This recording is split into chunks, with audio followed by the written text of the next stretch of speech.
Hey guys, this is Pedro back with another interview covering DreamHack Dallas 2024. For this occasion, I have here with me a familiar face to the League of Legends crowd, but for those that are not familiar, Travis Gafford. Travis, thank you so much for taking the time. Really do appreciate it. First and foremost, you're here at DreamHack, another convention. How are you feeling? Yeah, I'm feeling great. I really love coming out to these events.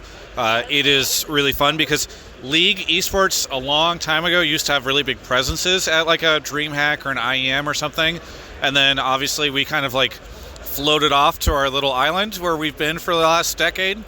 So anytime I get to come back to these like esports and gaming festivals, it's like really fun for me. It's just a throwback for, so much of what the world was like whenever I first started doing this. Do you kind of miss the fact that League of Legends used to be in these kinds of conventions? Because back then, of course, it was they had its own like IEM kind of thing with ESL. So do you kind of miss it? Yeah, 100% I miss it because for me, I like the esports industry as a whole. I have so many friends that work in different games and all that, and it is like such a disappointment, I feel like, that League has been so detached from the rest of it. So yeah, I do really miss those days. I wish we still had League as a part of these things. Yeah, for sure. And recently you've been dabbling a little bit into card games, most specifically Magic the Gathering. As someone that's been, following your content for a good amount of time, I do know that you've been doing this for quite a long while, but still, different convention, different area, different experience. So how have you kind of experiencing this convention within that department? Yeah, so Magic is, for me, a lot of what I used to enjoy about the early days of League. Certainly I love the massive arenas and, the World Championships and LCS finals when we can be in big stadiums. But Magic has a lot of those older elements that esports was when it first started out. We're just in this really big open area. It's much more low-key. People are far more accessible. I caught up with Dr. Lupo earlier, and he's just wandering around. It's just a very different world than in esports and League, where you have all the big personalities and everybody behind the scenes in these sort of secret areas that nobody can get access to. And so for me, that is really cool. It's also really nice because at League events, because everyone there is a League fan, a lot of people are very familiar with my content. And I feel bad because I'm working those events in a schedule that does not allow me to interact with people who might want to talk to me about my show or some of my work or something like that. And I always have to just be like, oh, sorry, I've got to go out to this next interview. At these Magic events, like what's happening here at DreamHack, it's very different because I can sit down and play a game with somebody. Yesterday I played a game with somebody who's followed my channel for a long time and has subscribed to my Twitch channel, has watched a lot of my content, and I found out that he's like a school bus driver in Dallas, and I got him into Magic through my content, and he came out for one day to come play in the one event that I was hosting, and he just, through sheer happenstance, happened up being in my group and my pod, and we were able to play together for a couple hours, and that I think is so cool. I absolutely love that because it as I said, League has detached from some of this stuff, so it's just really fun for me to be able to interact directly with folks.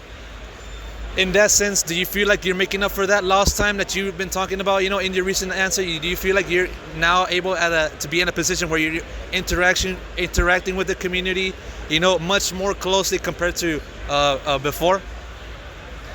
100%. I mean, COVID kept esports events down and out for 2.5 years. And so during that time, I wasn't really interacting with anybody. And then we came back. Worlds 2022 was a really great moment where I was able to have that sense of making up because we did the live version of my show. We did 5 stops, and I got to meet a bunch of people that way. But even since then, LCS finals was just in the arena for spring, which I was very disappointed about. And there's just not been as many opportunities. So yeah, this is kind of a chance for me to catch up. Yeah, for sure. And I want to go a little bit into, of course, the obligatory League of Legends, given the fact that I am a content creator creating videos, and you are, I would say, one of the most popular in that field. And so in recent years, I've been seeing a lot of people, trying to formulate the kind of content that you've been producing, interviews, other content ideas that are similar to interviews, while also making their own different variety. So how have you kind of viewed the progression of the League of Legends media side of things? And also the LCS kind of thing, because that's primarily the thing that you've been focusing on for basically the entirety of your career. Well, I think what's so interesting about the League media ecosystem is this wild kind of path that we took, and now we're starting to get back to the beginning again of it, where in the beginning when I first started, it was me with like a tripod and a little dinky microphone standing next to a stage trying to grab a player when they came down and trying to grab an interview with them. And there were other people that were doing that as well, but it was all of us kind of doing our own little thing. Then as time went on, I started working at CBS Interactive with GameSpot, and then eventually at Yahoo and running the Yahoo team there. And you also saw ESPN, you saw The Score, you saw all these folks who would show up, big camera rigs, sometimes a team of 3 or 4 people, all here to produce all this crazy content that was going to be going on to these mainstream media websites. And I think it kind of pushed out some of the smaller creators at the time.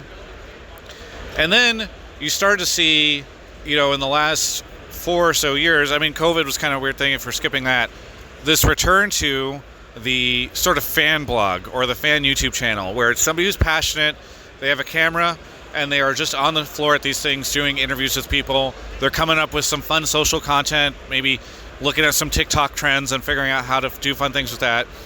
And for me, as much as I miss my team at Yahoo and as much as I miss the resources that I had there, it is really nice to feel this like grassroots vibe that was the beginning of esports, and to see people who are not here with like the crazy expensive setup and all the fancy stuff that goes along with it, and just the ability to sit down and like have a conversation with somebody. So for me, I've really enjoyed that. And I think that we've seen that mirrored in LCS as well, right? Where League has been the attention, or had the attention of a lot of these like major media situations, and now we're back to this more chill environment. So yeah, I think it's good. Out of curiosity, which person has been standing out that you feel you've been keeping an eye on, and who would that person be? Well, you, of course. I think it's fantastic to see you here. No, in the League space specifically, in the LCS side, there's a lot of very passionate folks. There's a guy named Cloud who has started doing some interviews, and I think has done a very good job of just being like on it whenever it's time to grab an interview with somebody, and has taken advantage of the fact that a lot of the developers, especially on the League side, start doing remote interviews, which was just not the option whenever I first started. There's David Shynock, who I think has done a good job of capitalizing on like TikTok content, reaction content, and all that type of stuff. That is very trendy, so it is really cool to see a lot of these folks. Not just them, by the way, I'm sure. I could reference a ton of other people. The Sheep folks are doing a bunch of things. So yeah, it's just a variety of folks in the space who are doing great things.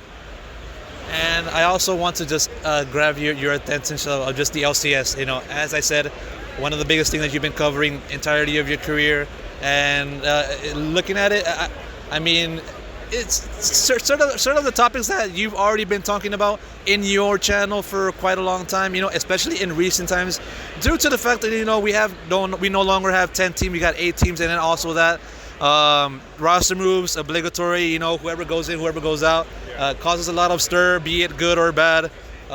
Sort of the same question that I asked you about media, but more so the LCS. How do you kind of look at the current state now for you?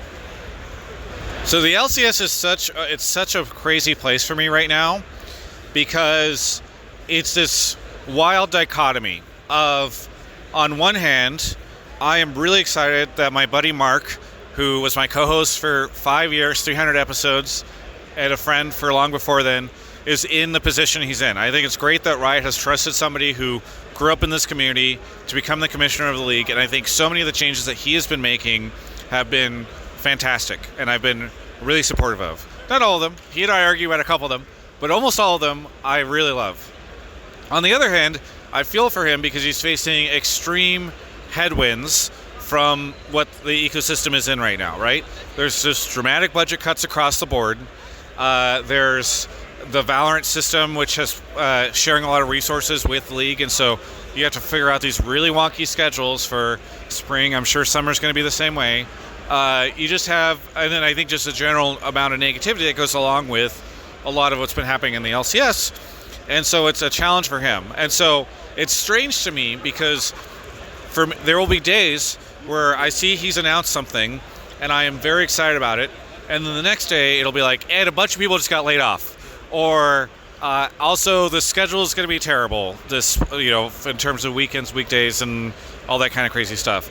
So I think that is the challenge that I have with the LCS, and that there are some things that, man, I'm so happy have hit the league, and then there are some things where I just get really frustrated and really disappointed. So it just depends on the day, but it's a lot of back and forth.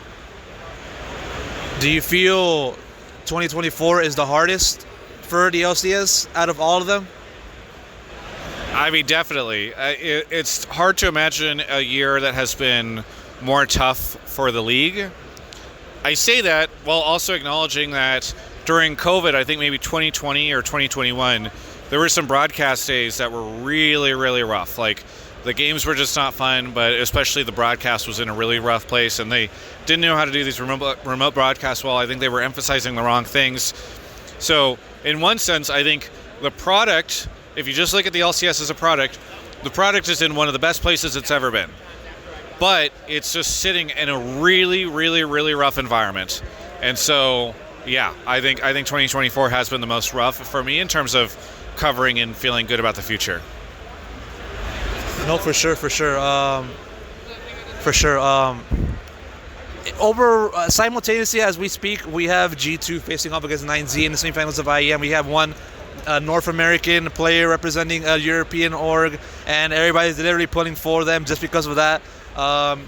Transitioning that to North American League of Legends and its state of, be it domestic and also international side, where do you kind of look at that, and where do you see how do you see its potential for future years? Yeah, I think the answer of that relies on exactly 8 people, which are the folks who are running or in charge of the LCS teams. I think that there is clear evidence over the last several years that we have a lot of really great North American players in the North American ecosystem who are ready to play. And I think the challenge for them has been that the teams and the league have eroded the development system in a pretty miserable way for the league, and they have not made it easy to be a North American player, both in terms of finding a spot on the team that they frequently want to fill with import players, and also in having a way to develop your skills, both for players that are up and coming and also for players that are in the LCS right now and maybe have gotten dropped down in the summer and could become even better players if they had a place to play. I think our development system has just gotten really wrecked over the last year or so, and I understand that budget cuts are really difficult, but I also look at some of the ways that money is being spent and some of the places money is being received, and think, do you guys really have to get rid of this academy system? Do you really have to make the decisions that they consistently make about what players to bring into the league? I mean, we have players that come in, they play one split, and then they're gone. Could have been a player in North America who could go back to the development system. We'll just probably never see them again. So I feel pretty frustrated with a lot of what's going on there, but I am hopeful just in the sheer fact that I know that we have really great North American talent, and they just need the chance. For sure, as you said, only needs a chance to just show themselves and also have that longevity to play on the stage, and also getting that experience eventually should they be able to make it to the international side. And like yourself, I hope North American teams can do well in due time. And so, but we've been talking a little bit about negativity, so I'm going to end it on a positive note.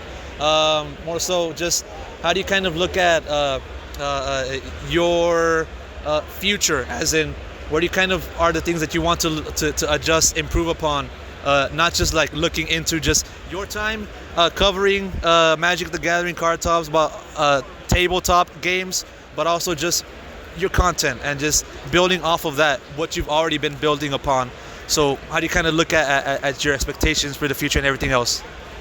Well, I'll say that first off, I love that you say let's end on a positive note, and then you say let's talk about your future. It's a great compliment to suggest that the future is going to be positive for me.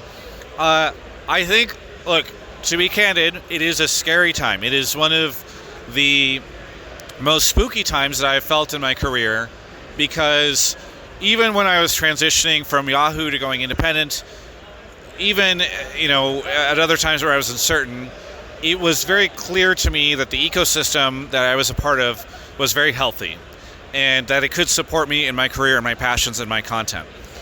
I don't feel as confident about that these days. I have an amazing group of people that watch my content, that support me through Twitch subs and YouTube memberships and all that stuff, working on grabbing some new sponsors and partners that will hopefully come through and be there to support me. But it's tough to say that things are feeling as good as they did a couple of years ago. That being said, at the beginning of this year, I kind of took a week to myself and thought on what I wanted to do. Did I still want to do content? Do I still want to do this stuff? And I still really love it. I love coming out to these events and meeting people who listen to my content every week. I love the act of creating content, and I love talking about things that I'm passionate about. So by that metric, I am really hopeful for the future. I do really want to keep doing that stuff. I really like all of this, and I think I still have the skill set to do it. So I think the future's uncertain, but to your point, hopefully optimistic. Well, I lied. I'm going to make a better positive question. What are you most grateful for? There you go. That's the question I'm looking for. Just for being in the position for you to just do this for so long, keep at it while also communicating or interacting with the rest of the community that you've built. I think in terms of being the most grateful, this weekend in particular is the perfect example of the things that I am grateful about, and that is the recognition and support of the people who watch my content. Because coming out to this and meeting somebody who came all the way here just to try to play a game with me, that feels awesome, and it makes me want to keep creating content. I have said before to friends that I would make a terrible accountant, and not just because I'm bad at math, but also because I am the type of person who, when I work really hard on something or I want to create something, it is very validating to hear from people, hey, you did an amazing job on this, and I think a lot of people are in jobs, many of whom I think are really excited to be in these jobs, where for them, they just get to heads down on their work, and then once a year they get the review on how they've been doing, and that's all they need. But for me, I really thrive on the support of the people who watch the content. I love putting something out there and seeing people enjoy it. And so I think that I've just been really grateful for all these people who've watched my content for so long. I will say, it's painful whenever somebody comes up to me, and this happens sometimes, and they're like, dude, I grew up watching your content. Or I watched, I started watching Hotline League when I got into high school or something, and I'm just like, no, so that's rough. But overall, just really supportive folks. That's what I'm grateful for, And I'm grateful for you, Travis, for making this happen once again. I really do appreciate you taking the time doing this interview. Sure. And thank you so much.